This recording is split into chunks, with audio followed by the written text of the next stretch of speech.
Hello दोस्तों, कैसे हैं आप सभी लोग। उम्मीद है सभी अच्छे होंगे, मस्त होंगे, स्वस्थ होंगे और साथ के साथ अपनी पढ़ाई में ज़बरदस्त तरीके से व्यस्त होंगे। मैं आपकी होस्ट आप सभी का स्वागत करती हूँ हमारे यूट्यूब चैनल यू विक्टर ज्ञान की ऑनलाइन प्लेटफॉर्म पर। तो जो भी दोस्त आज इस चैनल पर पहली बार विजिट कर रहा है उसके लिए मैं बता दूं कि हमारा जो ये चैनल है ये इंफॉर्मेशन एजुकेशन से रिलेटेड है।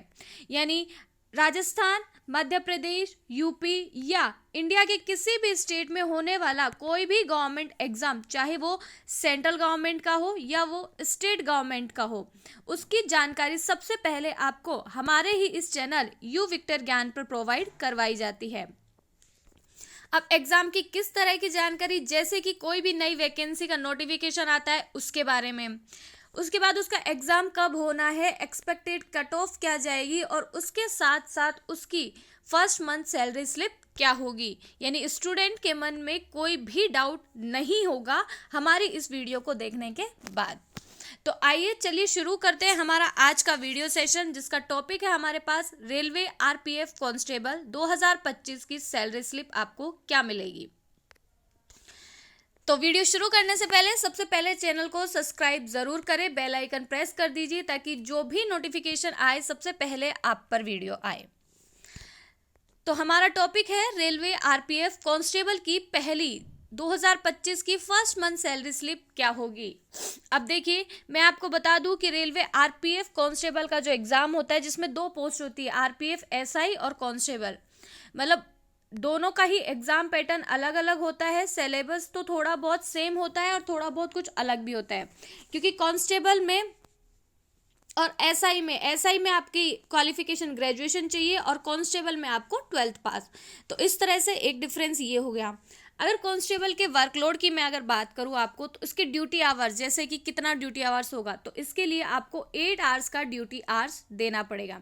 यानी पूरे 24 घंटे में आपकी जो ड्यूटी रहेगी वो 8 घंटे रहेगी। यानी स्टेट जो कांस्टेबल होते हैं तो उनका जो ड्यूटी आवर्स होता है वो 24 आवर्स का होता है, लेकिन रेलवे की तरफ से आपको ये बेनिफिट है कि आपका ड्यूटी आवर्स 8 घंटे का है। तो इसके साथ में अगर आप किसी भी चीज़ की दूसरे कोई एग्जाम की प्रिपरेशन करना चाहते हैं तो आपके लिए बेस्ट मौका है ये वाला, यानी 8 आवर्स आप ड्यूटी कर सकते हैं और ड्यूटी के बाद आप अपनी कोई भी स्टडी को कंटिन्यू कर सकते हैं।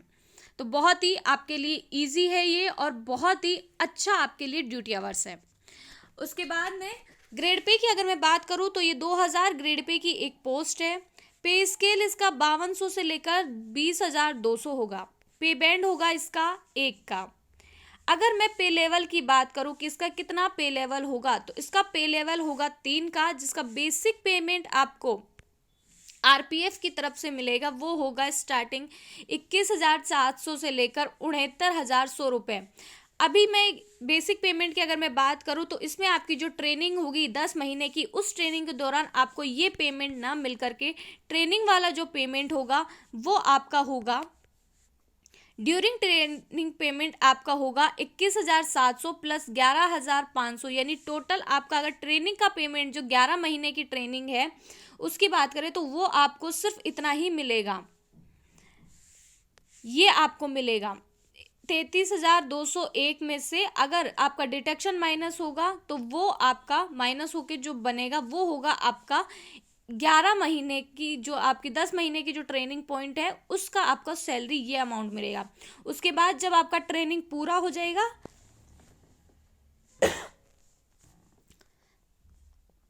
तब आपको बाकी के अलाउंसेस और सैलरी कुछ इस तरह से मिलेंगी। जैसे कि सबसे पहले मैं आपको बता दूं, आपका बेसिक सैलरी होगा 21,700, ये होगा आपका आफ्टर ट्रेनिंग, यानी 10 महीने के बाद की ट्रेनिंग।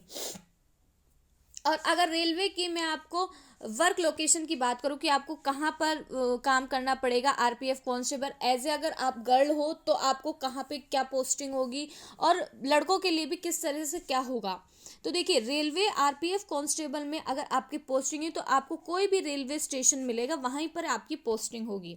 उसके बाद आपका काम हो सकता है जैसे कि बैग स्कैन करने का या फिर सीसीटीवी कंट्रोल करने का, जो भी अगर आपको नॉलेज है उस नॉलेज के अकॉर्डिंग आपको अलग अलग डिपार्टमेंट दिए जाते हैं जिसमें आपका वर्क होता है।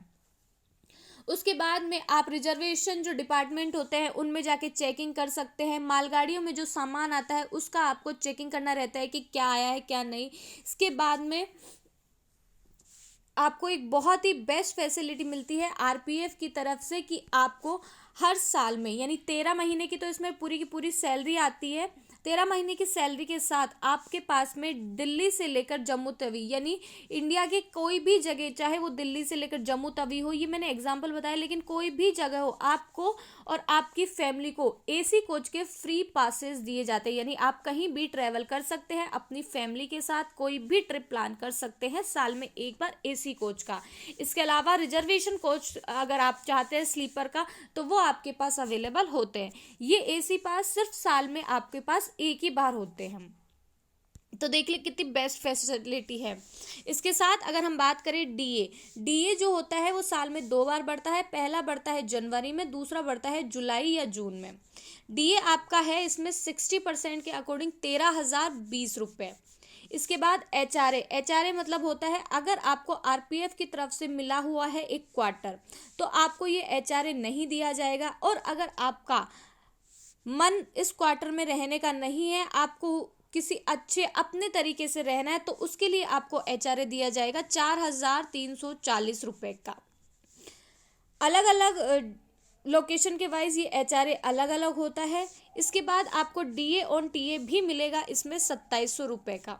तो देखिए आपकी सैलरी 21,700, उसके साथ आपका ये सारा अलाउंसेस। उसके बाद आरएम ऑल, इसके लिए आपको मिलेगा 3,831 रुपये का। और आपके पास में एक और अलाउंसेस मिलेगा, ये है कॉन्टीजेंट अलाउंसेस, ये आपका 440 रुपये का होगा।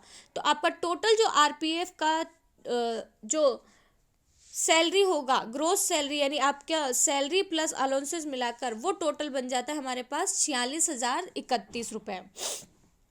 अब इसमें से आपके पास से कुछ पैसे डिडक्ट होंगे, यानी कि आपका डिडक्शन अमाउंट होगा जो आपकी जब रिटायरमेंट होगी तो उस टाइम पे बहुत ही बड़ा एक सेफ बजट के रूप में आपके पास मिलेगा।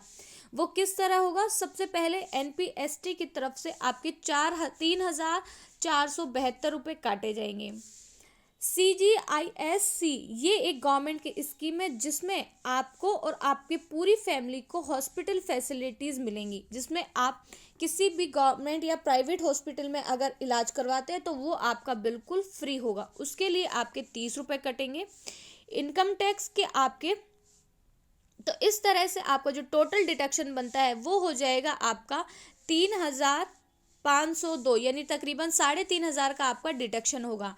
ये 3,500 रुपये आपके माइनस होंगे ग्रॉस सैलरी में, यानी 46,031 रुपये में से। फिर आएगी आपकी जो टोटल नेट सैलरी होती है, वो आपकी टोटल नेट सैलरी बनेगी इसमें 42,529 रुपये की। तो देखिए स्टूडेंट, कितनी आपकी आरपीएफ कांस्टेबल पे सैलरी होगी, इसका फुल वीडियो पूरे ऑथेंटिक डाटा के साथ मैंने आपको बता दिया। साथ के साथ आपका ड्यूटी आवर्स होगा 8 घंटे का। तो इसके साथ आप अपना कोई भी एग्ज़ाम प्रिपरेशन कर सकते हैं, आपके लिए बहुत ही ईजी रहेगा। साथ के साथ आपको फैसिलिटीज़ अलाउंसेस बहुत अच्छे गवर्नमेंट की तरफ से दिए जा रहे हैं। तो चैनल को सब्सक्राइब करके वीडियो लाइक ज़रूर कीजिएगा। थैंक यू सो मच, मिलते हैं अगले वीडियो में।